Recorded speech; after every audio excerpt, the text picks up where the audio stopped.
Je suis ravi de vous dire bonjour à tous. Nous sommes arrivés au moment où nous allons pouvoir avancer dans l'enseignement, c'est-à-dire avec la parole du Père Yava et de Yahushua. Nous allons suivre le numéro 16 de l'enseignement pour aujourd'hui. Donc nous sommes à nouveau arrivés au moment où nous allons pouvoir avancer avec l'enseignement qui porte le numéro 16 pour notre enseignement d'aujourd'hui. Et le titre de l'enseignement, c'est que vous devez être baptisé par Elia lorsque vous êtes convaincu. Et je vais continuer pour que vous soyez sauvés, pour que vous ne péchez plus. Justement, donc, vous devez être baptisé. Mais pourquoi devez-vous être baptisé? Pour quelle raison? Lorsque vous êtes vraiment convaincu, excusez-moi, la loi dit que il faut faire de toutes les nations des disciples et les baptiser après. Nous allons lire cette parole d'abord, qu'il faut faire de toutes les nations des disciples et les baptiser après, selon le livre de... Qui déjà? Marc. Attendez d'abord. Non, c'est Matthieu 28.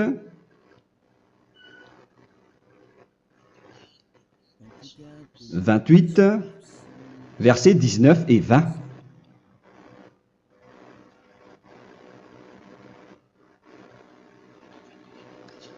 Matthieu 28, 19, 20.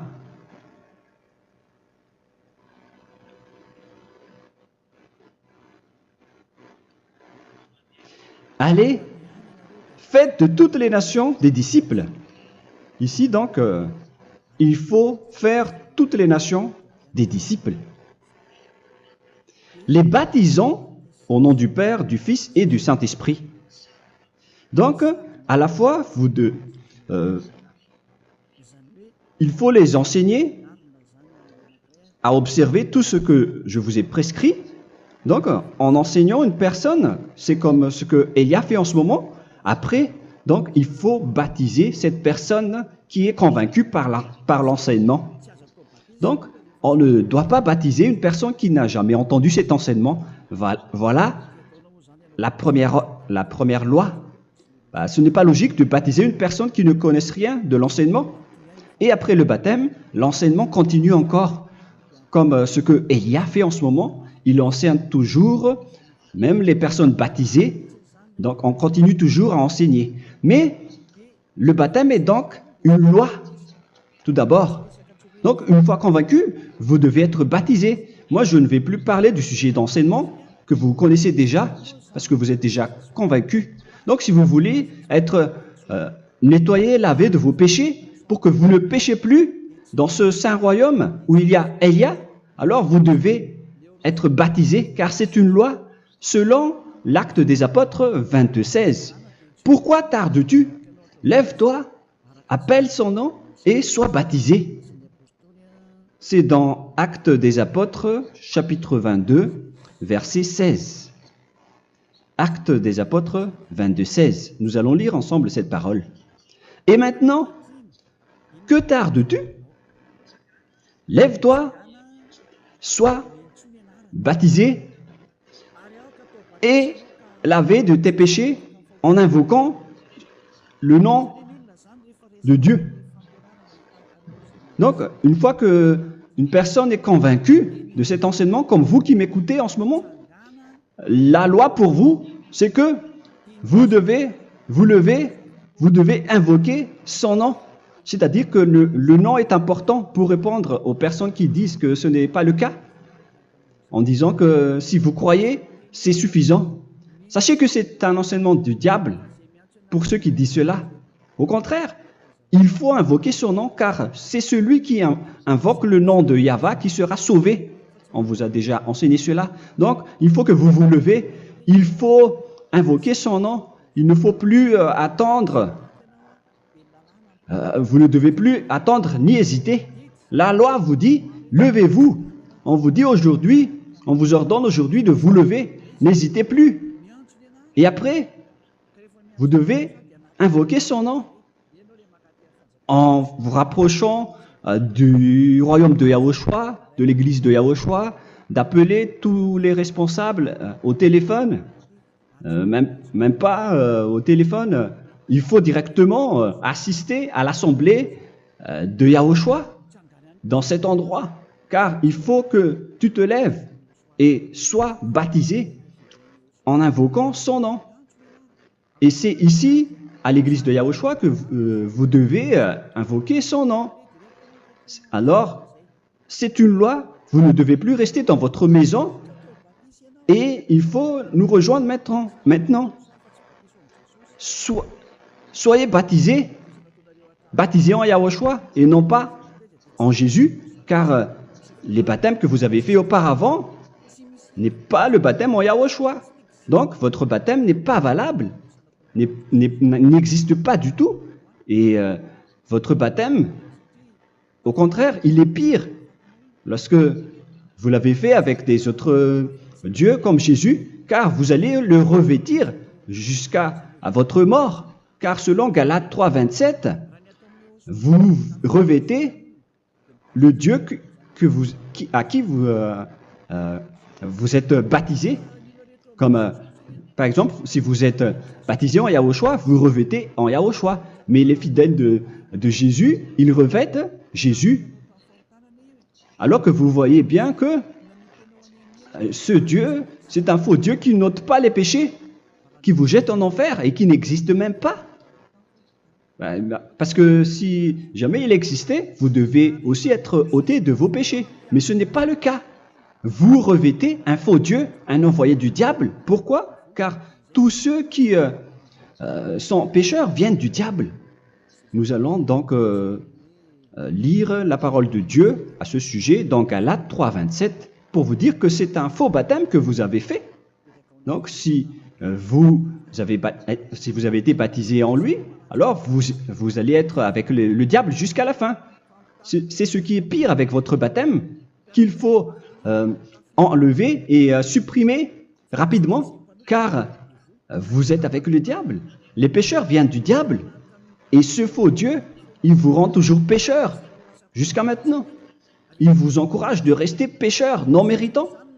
Ça vient d'où? Ça vient de qui, ce faux Dieu-là? À ce sujet, il vient du diable, car les pécheurs viennent du diable.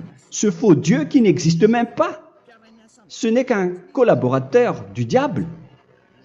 C'est dans Galates 3, 27. Je vous donne la parole en vous disant qu'il faut fuir rapidement de cet endroit qui ne vous convient pas. Le dernier baptême, ce sera pour le 8 mars 2026 à Madagascar. Et après, il n'y aura plus de baptême ici. Galates 3, 27. Vous tous qui avez été baptisés en Yahushua, par exemple, alors vous avez revêtu Yahushua. Voilà la parole. Donc, si vous avez été baptisé en Jésus, alors vous revêtez Jésus. Comme avec votre dernier baptême, vous allez toujours revêtir celui-là. Et ce vêtement ne sera jamais ôté tant que vous ne vous rapprochez pas de Élia. C'est lui uniquement qui peut vous enlever de ce baptême, de ce Jésus qui vous rend pécheur. Un collaborateur du diable et qui vient du diable. C'est dans 1 Jean, pour vous dire, est-ce que vous pouvez toujours rester dans votre ancien baptême après tout ce schéma? 1 Jean, chapitre 3, verset 8. 1 Jean 3, 8. C'est où déjà? Celui qui pêche est du diable, car le diable pêche dès le commencement. Vous voyez? Et voilà ce qui est pire. C'est votre Dieu même qui vous rend pécheur et qui vous dit que vous devez être pécheur. C'est lui-même, à ce sujet-là, qui vient du diable. C'est vraiment pire ce schéma, car il s'agit d'un envoyé du diable qui vient du diable. Un envoyé du diable. C'est-à-dire que ce schéma vient du diable. La parole est directe et droite. S'il n'est pas du diable, il vous aurait déjà il vous aurait déjà ôté de vos péchés. Mais ce sont les diables qui rendent pécheurs les gens, car ce sont les chefs du péché, les diables. La parole est claire ici, celui qui pêche est du diable. Le fils du diable est du diable. Le fils de Dieu est un Dieu. Le fils de l'homme est un homme. Et celui qui vient du diable est du diable comme lui. Lui, il vous a rendu pécheur pendant plus de 2000 ans. Il vous a jeté en enfer. C'est pourquoi on vous dit de quitter cet endroit et ce Jésus qui sera toujours collé à vous, à votre corps, qui est enterré dans votre peau. Vous ne serez jamais débarrassé de lui tant que vous ne vous rapprochez pas de Élia pour être baptisé en Yahushua, pour que ce sale vêtement venant du diable soit ôté de vous et qu'après vous allez être revêtu d'un nouveau vêtement qui est merveilleux, qui est Yahushua. Alors choisissez votre vêtement. Vous allez toujours être Jésus qui est déjà collé à vous, et une fois mort, vous irez en enfer, car il est déjà collé à vous. Soit vous l'enlevez directement à travers le baptême avec Élia. Le rendez-vous, c'est pour le 8 mars 2026. Vous allez être baptisé par Élia pour l'enlever, car ça n'existe pas du tout. C'est une tromperie pour vous. Ce n'est même pas un baptême. C'était le fait de faire entrer du diable à l'intérieur de vous. Si vous voulez être libéré de cela, vous devez vous rapprocher de Élia à travers le baptême pour que la parole soit bien placée dans Actes des Apôtres 22:16. Revoyons cette parole. Actes des Apôtres 22, quel verset déjà? 22:16. Voilà. Et maintenant, que tardes-tu? Lève-toi. Voilà l'ordre pour vous. Lève-toi, ne tarde plus. En invoquant son nom. C'est un ordre. Invoque son nom. Et sois baptisé et lavé de tes péchés. Car celui qui t'a rendu pécheur, c'est Jésus ou Jesus. Alors si tu ne veux plus pécher, alors enlève Jésus ou Jesus de toi avec le vêtement que tu as reçu lors de ton baptême avec lui. Il faut l'enlever, sinon tu ne seras jamais sauvé, épargné, car c'est déjà devenu un vêtement collé à ton corps.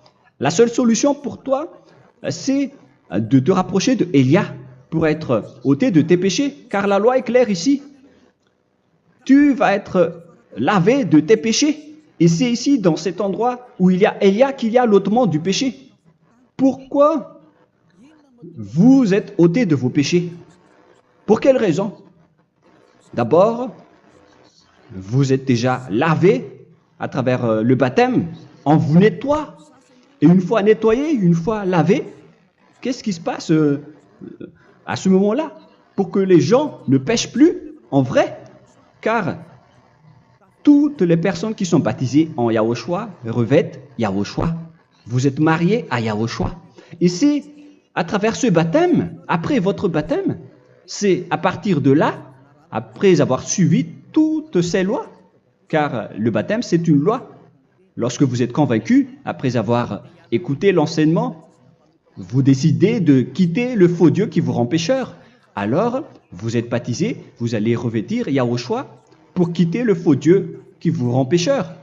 Donc, après le baptême en Yahushua, vous revêtez Yahushua. Vous avez été lavé, vous êtes bien propre et pur.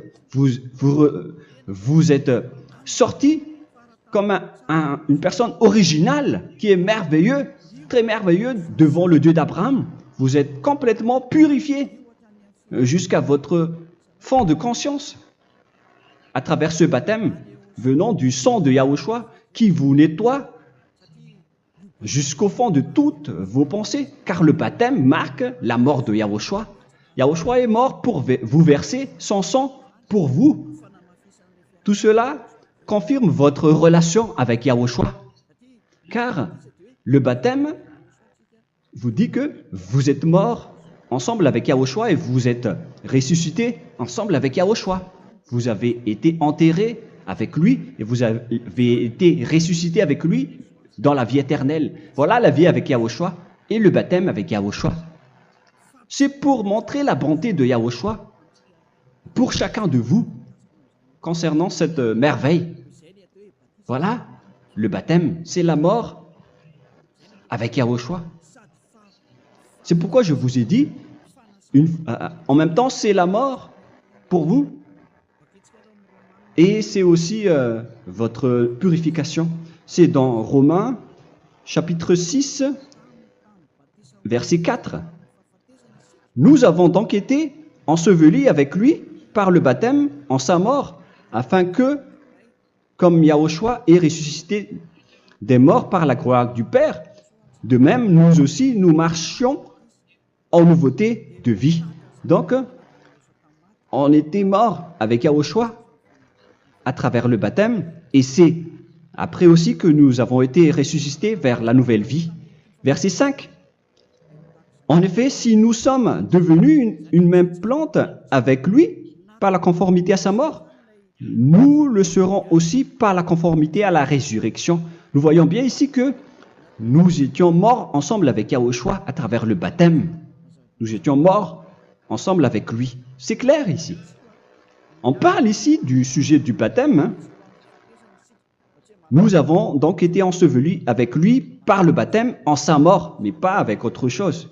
C'est clair alors à travers cette parole que c'est à travers ce baptême que nous allons avoir la même geste que Yahushua. Donc si vous voulez être ôté de vos péchés, vous devez entrer dans le baptême. Et une fois baptisé, la personne est intégrée directement au ciel des cieux. Mais il y a des étapes à suivre avant d'arriver là-bas, hein, ce que je suis en train de vous enseigner en ce moment, car l'objectif du baptême, avec la mort et la résurrection, et l'enterrement, après la fin de votre chemin, c'est le ciel des cieux. Et on parle de vous en tant que vivant. C'est dans Éphésiens chapitre 2, verset 6. Éphésiens 2, 6. Et il nous a ressuscités ensemble, c'est-à-dire ressuscités avec Yahushua après le baptême, et nous a fait asseoir ensemble dans les lieux célestes en Yahushua, c'est-à-dire au ciel des cieux. Voilà donc les avantages des personnes baptisées en Yahushua, ceux qui ne pêchent plus. Et l'objectif, les excuses, l'objectif, c'est d'accomplir la parole de Yahushua qui a dit « Ne péchez plus ». C'est ça l'objectif du baptême. Le baptême, c'est que vous n'allez plus jamais pécher. Selon la parole de Yahushua, qui se trouve où déjà? C'est dans Jean chapitre 8, verset 11. Jean 8, 11. Excusez-moi. Elle répondit, « Non, Seigneur. » Et Yahushua lui dit, « Je ne te condamne pas non plus. Va et désormais ne pêche plus. » Donc l'objectif de votre mort et de votre résurrection avec Yahushua, c'est d'arriver dans cet endroit où vous ne péchez plus. C'est la loi de Yahushua, la loi de la perfection que vous devez suivre. La finalité, c'est que vous ne devez plus pécher. C'est une loi incontestable, car c'est la justice en Yahushua. Il ne faut plus jamais pécher. Et c'est vraiment la vérité. Et il a même confirmé cette parole 2 fois, à 2 reprises, selon aussi Jean 5, 14, que nous allons lire également. Il a répété cette parole 2 fois. Depuis, Yahushua le trouva dans le temple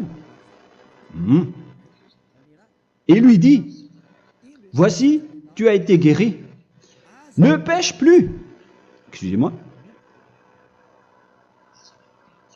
Ne pêche plus, de peur qu'il ne t'arrive quelque chose de pire. Donc, il ne faut plus rappeler vos péchés, sinon le pire va vous arriver. Et vous voyez, vous, les personnes pécheurs qui m'écoutez en ce moment, où est votre finalité? Est-ce que c'est bien? Réfléchissez. Les personnes parfaites, ce sont les personnes qui ne pêchent plus.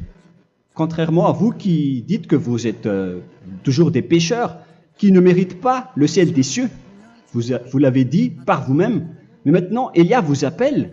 Vous allez mériter le ciel des cieux si vous vous repentez et si vous acceptez le baptême en Yahushua. Pourquoi? Pour quelle raison? car vous n'allez plus jamais pécher. Par quel moyen? C'est par le programme du Père Yahva. Car une fois que la personne est baptisée,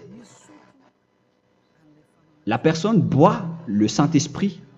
Il y a donc un esprit qui va être approuvé, qui va être bu, comme une source illimitée dans son ventre, selon la Sainte Écriture. C'est dans Jean chapitre 7, si je ne me trompe pas. Où se trouve ce verset, les enfants? Si vous le trouvez, la parole qui parle de la source qui est illimitée, c'est dans Jean 7, 37 que nous allons lire ensemble. Le dernier jour, le grand jour de la fête, Yahushua, se tenant debout, s'écria, « Si quelqu'un a soif, qu'il vienne à moi et qu'il boive. » Verset 28. « Celui qui croit en moi, des fleuves d'eau vive couleront de son sein, selon, comme dit l'Écriture. » Il y aura donc de l'eau vive qui couleront dans son ventre. Verset 39. Il dit cela de l'Esprit qui devait recevoir ceux qui croyaient en lui, car l'Esprit n'était pas encore, parce que Yahushua n'avait pas encore été glorifié. On reçoit donc un Esprit venant de Yahushua pour ceux qui le croient et qui sont baptisés. Et on le reçoit vraiment lors du baptême. C'est dans le livre de 1 Corinthiens que nous allons lire, dans le chapitre 12. Quel verset déjà? On doit chercher un peu. 12 et 13. 1 Corinthiens, chapitre 12, versets 12 et 13. Car comme le corps est un et a plusieurs membres, et comme tous les membres du corps, malgré le nombre, ne forment qu'un seul corps, ainsi en est-il Yahushua. Nous avons tous en effet été baptisés dans un seul esprit, pour former un seul corps, soit juif, soit grec, soit esclave, soit libre. Et nous avons tous été abreuvés d'un seul esprit. C'est dans le baptême, donc, qu'on reçoit l'esprit unique, un seul esprit. Donc, si vous êtes baptisé en Yahushua, vous abreuvez l'esprit venant de Elia, venant de Yahushua. Vous abreuvez un seul esprit venant de moi, un esprit non pécheur et qui vous rend non pécheur. Donc, tout le monde boit un seul esprit selon la Sainte Écriture. Nous vous avons tous en effet été baptisés dans un seul esprit. Vous recevez donc ce seul esprit à travers le baptême. Et qu'est-ce qui se passe après? Le Saint-Esprit va vous guider désormais. Vous le recevez lors du baptême et celui qui va vous guider pour que vous ne péchez plus. C'est dans Jean, quel chapitre déjà? Je ne me souviens plus. C'est dans le chapitre 14, peut-être. 14, 23.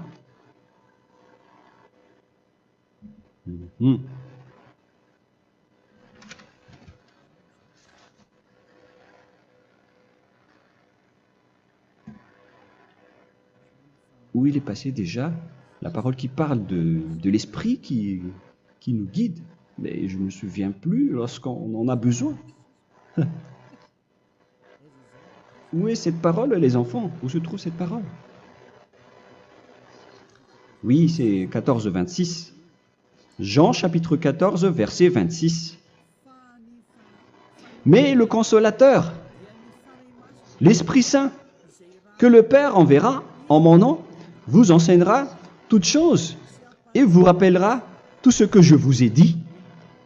La parole de Dieu précise bien ici que le Saint-Esprit, qui est le consolateur, à la fois donc il est consolateur, il est envoyé par le Père en mon nom, il vous enseignera toutes choses et vous rappellera tout ce que je vous ai dit.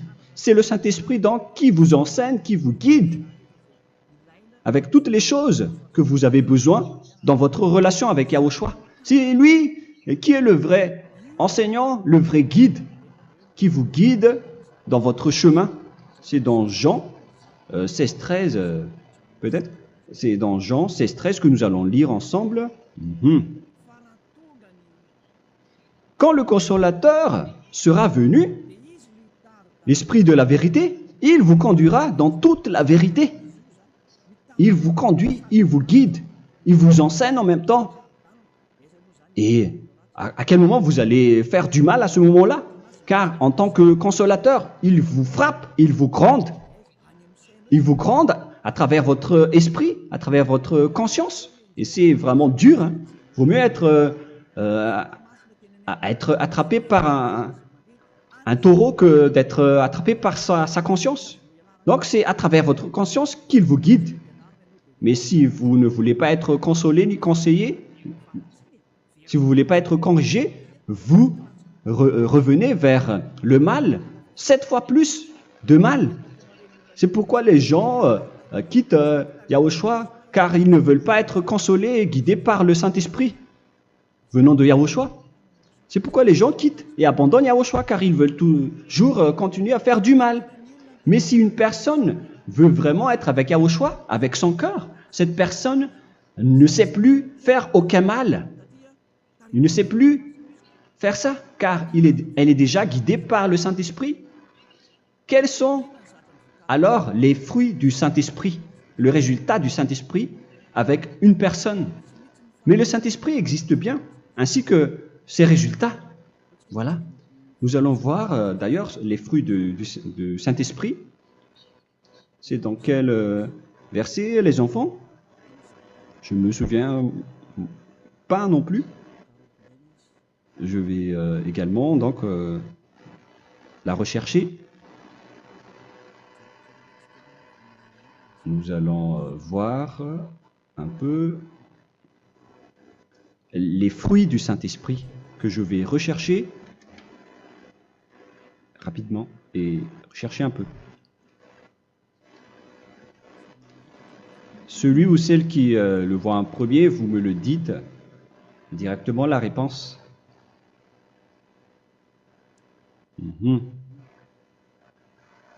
Comment? Galates 5. Galates 5. Nous allons lire à partir du verset 19 et 20. Non, on va commencer à partir du verset 22. Galates 5, 22. Mais le fruit de l'esprit, c'est l'amour, la joie, la paix, la patience, la bonté, la bénignité, la fidélité. Vous voyez, vous marchez dans la droiture et dans la vérité directement. La douceur, la tempérance, la loi n'est pas contre ces choses. Vous voyez, les gens ne vont plus dans le mauvais sens. Mais les gens qui n'ont pas le Saint-Esprit, voilà ce qu'ils font. Dans le verset 19 et 20. Or, les œuvres de la chair sont manifestes avec les personnes qui n'ont pas le Saint-Esprit, qui sont guidées par la chair. Ce sont l'impudicité, l'impureté, la dissolution, l'idolâtrie. Vous avez tous fait cela. La magie, les inimités, les querelles, les jalousies, les animosités, les disputes, les divisions, les sectes. Verset 21, l'envie, l'ivrognerie, vous qui êtes ivrognes, qui fréquentez les boîtes de nuit, qui dites toutes sortes de gros mots, les excès de table. Et cette parole vous convient, vous concerne même, vous qui m'écoutez en ce moment. Et je vous dis, comme je vous ai déjà dit autrement, celui qui fait cela n'héritera pas le royaume de Dieu, c'est-à-dire vous n'entrerez pas au ciel des cieux. C'est valable pour vous les pécheurs. Vous pouvez vous mesurer par vous-même, vous qui êtes avec Jésus ou Allah. La parole est claire pour vous, vous n'irez jamais au ciel des cieux. La question qui se pose, où est alors votre espoir, vous qui allez prier? Car la parole de Dieu vous lit déjà votre finalité. C'est la parole du Dieu d'Abraham qui a engendré Yahushua, son fils. Voilà la loi qu'il a dit aux apôtres. Les malfaiteurs n'iront jamais au ciel des cieux. Mais pourquoi vous allez encore rester là-dedans? Pourquoi ne pas rejoindre Élia pour être purifié et lavé? Rapprochez-vous de Élia pour que votre esprit soit sauvé. Le dernier baptême aura lieu pour le 8 mars 2026. N'attendez pas ce dernier jour. Dès maintenant, inscrivez-vous votre nom dans le baptême si vous ne voulez pas être jeté en enfer. Mais si vous voulez être jeté en enfer, alors tant pis pour vous. Alors que vous avez peur de mourir, et vous allez chez le médecin lorsque vous êtes malade, vous avez peur du feu de charbon, alors que ce n'est qu'un petit feu de charbon. Là, on parle de l'enfer. Hein. Alors, il faut bien réfléchir et soyez bien conscients. Voilà donc le sujet du Saint-Esprit. Maintenant, nous allons lire le livre des Éphésiens.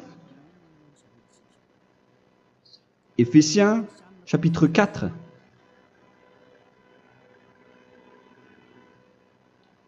À partir de quel verset?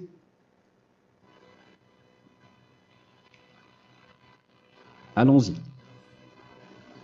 Je dois relire un peu car il y a plusieurs paroles ici. Moi, je vais vous sortir la parole qui dit que les personnes en Yahushua ne font plus aucun mal. Ah, où il est passé déjà? Ah, je l'ai perdu. Attendez d'abord. Donc, Éphésiens.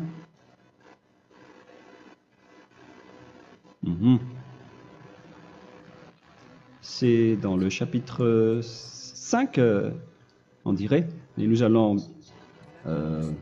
voir tranquillement. Mais nous allons voir dans Galates 5,16 d'abord. Je dis donc, marchez selon l'esprit et vous n'accomplirez plus les désirs de la chair. C'est-à-dire donc que vous devez être baptisé, car sans le baptême, vous n'aurez jamais le Saint-Esprit. Verset 17. Car la chair a des désirs contraires à ceux de l'esprit, et l'esprit en a des contraires à ceux de la chair. Ils sont opposés entre eux, afin que vous ne fassiez point ce que vous voudriez. L'esprit et la chair s'opposent toujours. Alors il faut suivre l'esprit maintenant pour aller au ciel des cieux. Et voilà donc la suite de la parole. Éphésiens 4:21. Si du moins vous l'avez entendu, et si vous, conformément à la vérité qui en est en Yahushua, c'est en lui que vous avez été instruits à vous dépouiller, eu égard à votre passé, du vieil homme qui se corrompt par les convoitises trompeuses, à être renouvelé dans l'esprit. Donc l'esprit travaille et va dans votre conscience et dans votre intelligence et à revêtir l'homme nouveau créé selon Dieu dans une justice et une sainteté qui produit la vérité. Le Saint-Esprit donc vous rend droit pour que vous ne soyez pas dans le mauvais chemin et il vous guide dans la justice et dans la vérité. Voilà directement pour les personnes en Yahushua. Et c'est quoi la suite? C'est pourquoi renoncer au mensonge. Il ne faut plus mentir. Même dans les 10 commandements, ils ont dit ne mentez pas. Mais c'est juste une parole. Mais les gens, lorsqu'ils sont pressés, ils font des mensonges. Mais pour les gens en Yahushua, ils renoncent directement au mensonge. Et que chacun de vous parle selon la vérité à son prochain, car nous sommes membres les uns des autres. Si vous vous mettez en colère, ne péchez point. Que le soleil ne se couche pas sur votre colère. Voilà toutes les lois de Yahushua qui sont guidées, qui sont ordonnées par le Saint-Esprit. Alors, ne donnez pas accès au diable. Ne mettez pas le mal dans tous vos chemins. Il faut rester sainte, vraie et parfaite. Que celui qui dérobait ne dérobe plus. Il ne faut plus donc dérober les choses. Et il ne faut plus donc voler quelque chose. Mais quelle est la parole du Père Yahweh et de Yahushua? Mais plutôt qu'il travaille en faisant de ses mains ce qui est bien pour avoir de quoi donner à celui qui est dans le besoin. Qu'il ne sorte de votre bouche aucune parole mauvaise, mais s'il y a lieu, quelques bonnes paroles qui servent à l'édification et communiquent une grâce à ceux qui l'étendent. N'attristez pas le Saint-Esprit de Dieu par laquelle vous devez être scellés pour le jour de la rédemption. Il faut toujours laisser le Saint-Esprit vous guider, ne l'attristez pas, sinon vous n'allez pas avoir la selle. À la fin des temps, à l'époque de Gog, on va vous donner le Saint-Esprit pour que vous soyez scellés. Donc c'est maintenant que vous devez déjà rendre content Yahushua. Ne laissez pas de mauvaises traces dans votre chemin et ramenez l'amour de Yahushua vers chacun de vous pour que vous soyez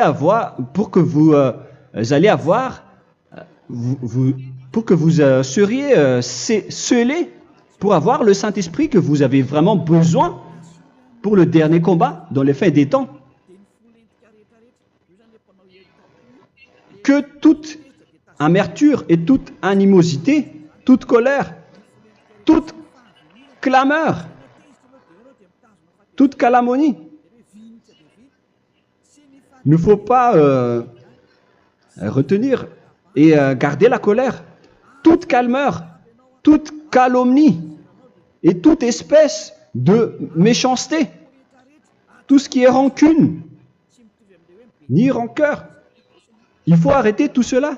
Mais c'est différent de gronder une personne. On parle ici des personnes qui est en colère sans raison. Mais lorsque vous grondez, vous n'allez pas dire à votre enfant « Mon enfant, ne faites pas ceci, ne faites pas cela ». Au contraire, si vous faites cela, votre enfant va danser devant vous. Donc, voilà ce que je veux vous dire. Il faut que vous enlevez toute calomnie et toute espèce de méchanceté. Voilà donc les lois de Yahushua qui sont sorties à travers le Saint-Esprit. Moi, je vous donne des échantillons, mais ce n'est pas au complet. Hein. La loi de Yahushua sont illimitées à travers le Saint-Esprit en fonction des circonstances et de la situation pour que vous n'attristez pas le Père Yahva et le Yahushua. Que toute amertume, verset 32, soyez donc bons les uns envers les autres, Éphésiens 4, 32, compatissant, vous pardonnant réciproquement. Donc, il faut que vous pardonnez votre ami si jamais il y a eu un petit problème. Laissez ça de côté. Il faut que vous vous pardonnez, mais il ne faut pas que vous allez recommettre des péchés après. Hein. En Yahushua, lorsque vous vous pardonnez, après il n'y a aucune rancune, comme lorsque Yahushua vous a pardonné. Mais ce n'est pas que vous allez encore revenir dans le péché. Non, non, non. C'est dans Hébreux 10, 26 qui parle des péchés volontaires. Hébreux.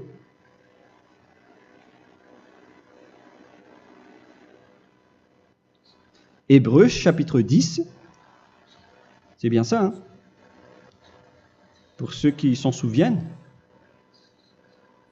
Voilà, versets 26 et 27. Hébreux 10, 26, 27. Car si nous péchons volontairement, après avoir reçu la connaissance de la vérité, c'est-à-dire une personne baptisée en Yahushua, qui a été sanctifiée, rendue sainte, il ne reste plus de sacrifice pour les péchés, mais une attente terrible du jugement et l'ardeur du feu qui dévorera les rebelles. Donc, vous qui parlez que vous devez toujours commettre des péchés, voilà ce qui vous attend, parce que vous péchez volontairement. Donc, si vous péchez volontairement, alors une attente terrible du jugement et l'ardeur d'un feu va vous dévorer. Vous allez affronter la colère et le jugement avec une ardeur de colère d'un feu qui va vous dévorer. En tant que rebelle, on va vous détruire vous les ennemis, vous qui péchez volontairement. Est-ce que vous n'êtes pas encore conscient après cette parole? Vaut mieux être baptisé en Yahushua avec Elia, et après vous n'allez plus jamais pécher. Alors à vous de réfléchir, car on vous a trompé auparavant jusqu'à maintenant. On va revenir à la parole de tout à l'heure. Donc que chacun pardonne son ami et pardonnez-vous comme ce que Yahushua vous a pardonné. Voilà donc les personnes en Yahushua ne pêchent plus.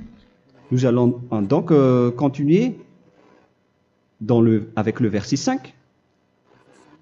Éphésiens chapitre 5 plutôt. Je vais encore continuer car j'ai besoin que vous l'écoutez. Éphésiens chapitre 5 verset 1. Devenez donc les imitateurs de Dieu comme des enfants bien-aimés et marchez dans la charité. Le fruit de l'esprit, c'est de l'amour, on vient de lire, à l'exemple de Yahushua qui nous a aimés et qui s'est livré lui-même à Dieu pour nous comme une offrande et un sacrifice de bonne odeur. Verset 3. Regardez ces lois. Que l'impudicité, qu'aucune espèce d'impureté et que la cubicité ne soit même pas nommée parmi vous, ainsi qu'il convient à des saints. C'est bien clair alors ici qu'il ne faut pas faire l'impudicité ou parler de tout ce qui est adultère, impudicité, qu'aucune espèce d'impureté, tout ce qui est impur, l'abomination, la profanation et tout ce qui parle autour de ce sujet, n'en parlez jamais. Et que la cupidité ne soit pas nommée parmi vous, ainsi qu'il convient à des saints, y compris l'impudicité, l'abomination. Même juste en parler, ce n'est pas autorisé. Vous voyez que c'est vraiment différent. Lorsqu'on est en Yahushua, la cupidité, c'est-à-dire parler dans le dos des autres, qu'on n'entende ni parole de déshonnêteté, ni des propos insensés, ni des plaisanteries, choses qui sont contraires à la bienséance, qu'on entende plutôt des actions de grâce, car sachez qu'aucune impudique ou impure ou cupide, c'est-à-dire idolâtre, n'a d'héritage dans le royaume de Yahushua et de Dieu. C'est-à-dire, il ne faut pas s'allier avec les malfaiteurs. Les enfants du mal, ne vous alliez pas avec eux. N'acceptez pas ce qu'ils font. Ne collaborez pas avec eux. Ne cachez pas le mal qu'ils font. Car sinon, directement, votre sainteté va être détruite. La parole est claire. Ne vous alliez pas avec ces derniers, car vous allez être le fils du mal, qui n'est pas dans la vérité. Verset 8. Autrefois, vous étiez ténèbres, et maintenant, vous êtes lumière dans Yahushua. Marchez comme des enfants de lumière, car le fruit de la lumière consiste en toutes sortes de bonté, de justice et de vérité. Voilà, lorsqu'on est avec le Saint-Esprit, on est toujours dans la lumière, dans la bonté et dans la justice. Il faut que vous pensiez à la volonté de Yahushua, à ce qui est agréable à Yahushua. Verset 11. Et ne prenez point part aux œuvres infructueuses des ténèbres, mais plutôt condamnez-les. Ne faites pas l'alliance avec le diable. Ne faites pas l'amitié du diable. Ne faites pas des complots ou des compromis avec le mal pour les cacher. Alors, il faut plutôt les condamner, car il est honteux de dire qu'ils font en secret. Mais tout ce qui est condamné est manifesté par la lumière, car tout ce qui est manifesté est lumière. C'est pourquoi il y a la comparaison dans le Nouveau Testament pour dire, il faut que vous réveillez de votre sommeil pour que Yahushua vous illumine. Verset 14. C'est pour cela qu'il est dit, réveille-toi, toi qui dors, relève-toi d'entre les morts. Prenez donc garde de vous conduire avec circonspection. Si vous suivez donc le Saint-Esprit, vous ne faites plus aucun mal. Alors, il faut en profiter de faire du bien. Ne faites plus le fou. Et connaissez la volonté de Yahushua. Ne vous envrez pas de vin. Ce n'est plus bien de faire cela. C'est de la débauche. Soyez au contraire l'empris de l'esprit. Entraînez-vous par des psaumes et des hymnes et par des cantiques spirituels, chantant et célébrant tout votre cœur les louanges de Yahushua. Rendez continuellement grâce à toutes choses à Dieu Père au nom de notre Seigneur Yahushua. Voilà, c'est suffisant. Je viens de vous donner les lois de la Nouvelle Alliance qui n'est pas du tout associée aux 10 commandements. Ça n'a rien à voir avec les 10 commandements. Si vous avez bien écouté, j'ai dit des choses complètement différentes qui ne se trouvent pas dans les 10 commandements. Notamment le baptême, ça n'existe pas là-bas. Et donc, c'est après le baptême que vous allez abreuver le Saint-Esprit et après, vous n'allez plus faire aucun mal. Nous remercions infiniment Yahushua à travers cette parole. Je suis sûr que vous êtes contents pour aller dans cet endroit où personne ne pêche plus. Alors, approchez-vous de Élia, qui est l'envoyé du Père Yahva et de Yahushua. Une fois que vous suivez Élia, vous n'allez plus jamais pécher, car vous allez être avec Yahushua. C'est seulement dans ce saint royaume où il y a Ziadia Elia qu'il y a des personnes qui ne pêchent plus sur cette planète Terre. Mais les autres ne sont que des pécheurs et il y a même des voleurs et des imposteurs. Je vous souhaite le meilleur pour que vous allez inscrire votre nom dans le baptême. Inscrivez votre nom car le temps presse, le moment est proche. Il ne reste plus que environ 170 jours.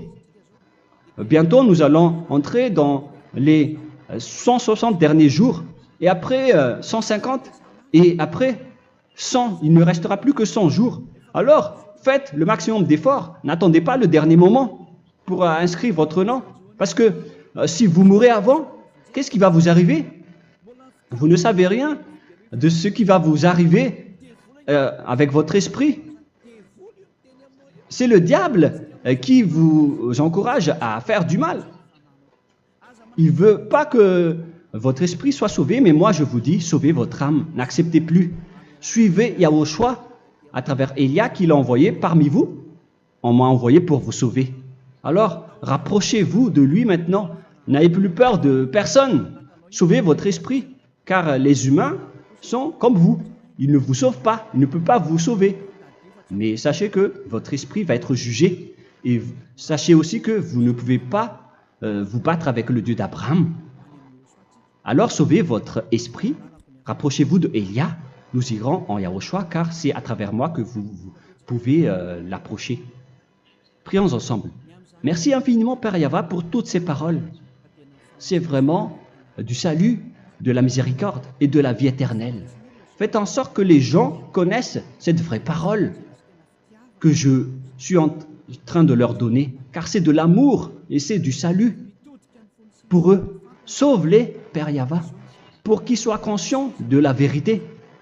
Ce qu'ils ont fait auparavant ne sont pas du tout vrais. Voilà le vrai salut pour eux. Père Yahva, tu es le Dieu de toutes les choses. Tu es le Dieu du ciel des cieux. Tu es le Dieu de Yahushua. Tu es le Dieu de Ziadia Elia. Ouvre la conscience des gens pour qu'ils écoutent cette vérité, pour que chacun court pour prendre une décision et pour qu'ils n'attendent plus personne pour se rapprocher de toi, Père Yahweh et Yahushua. Donne la force à chacun pour qu'ils te cherchent. Sauve les gens, Père Yahweh, pour qu'ils échappent à la destruction de leur chemin et de leur esprit, pour qu'ils écoutent la parole de Élia venant de toi, Père Yahweh, et de toi aussi, Yahushua. Sauve les gens, et je suis confiant que tu vas vraiment sauver les gens, pour que tu ouvres tes portes pour terminer cette période de salut. Merci, Père Yahweh. Gloire éternelle à toi. Je demande tout ça aux Malagasy et au reste du monde. Pour les Malagasy, il reste encore quelques mois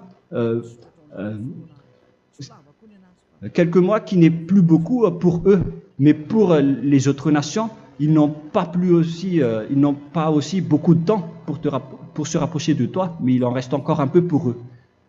Gloire à toi, Père Yahweh, et au nom de toi, Yahushua, je fais toutes ces paroles. Alléluia, Amen. Voilà donc pour notre enseignement d'aujourd'hui. Que Yahushua vous bénisse et à la prochaine. Au revoir.